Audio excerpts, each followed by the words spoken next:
So I used to live in Boston, Cambridge, Arlington, and everybody spoke with a lilt on the music, radio shows. It was always Celtic music, at least part of the time.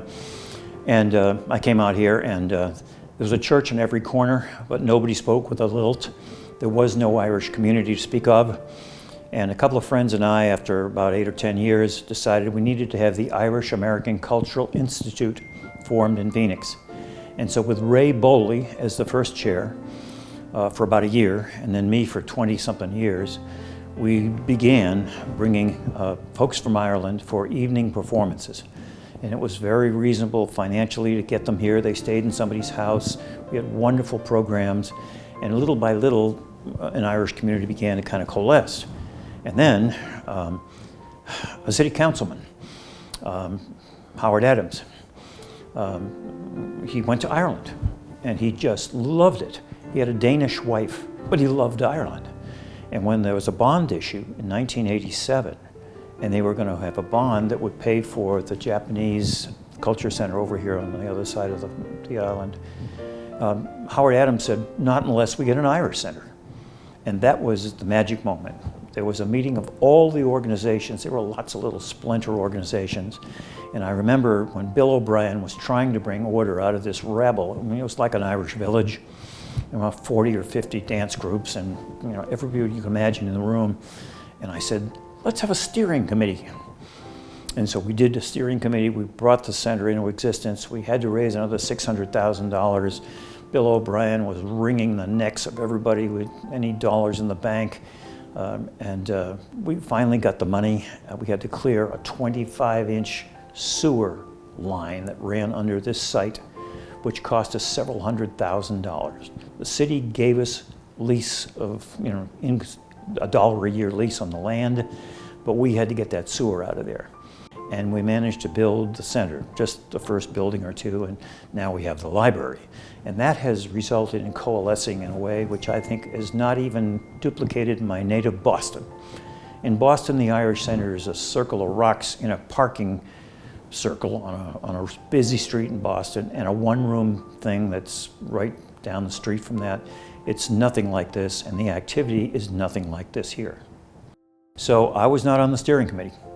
So I was around to do anything I could to help. Legal problems, for example. Paul Ahern was kind of this giant standing on the side, and there's 4 or 5 very active steering committee, which I was not part of.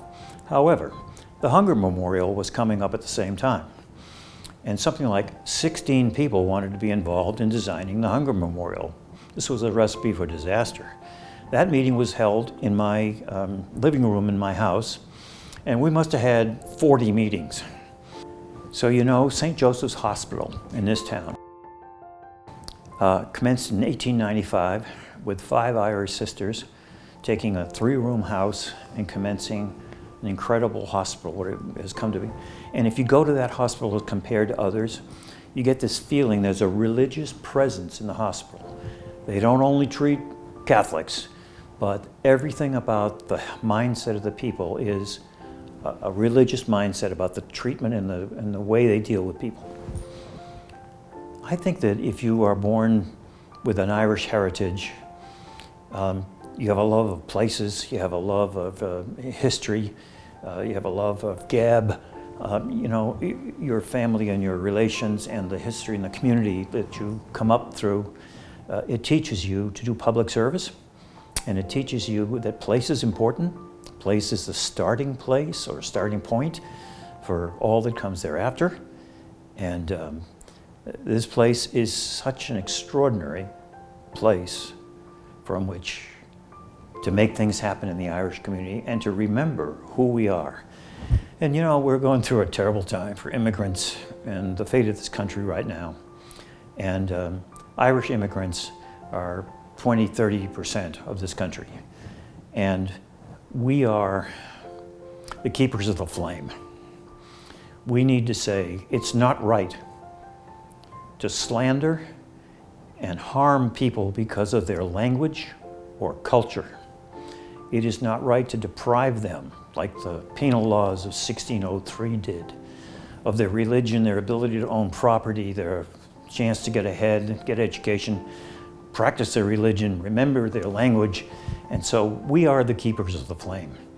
And the fact that this place is here, and it keeps an Irish community aware of those fundamental points, to me is just, I feel so good about this.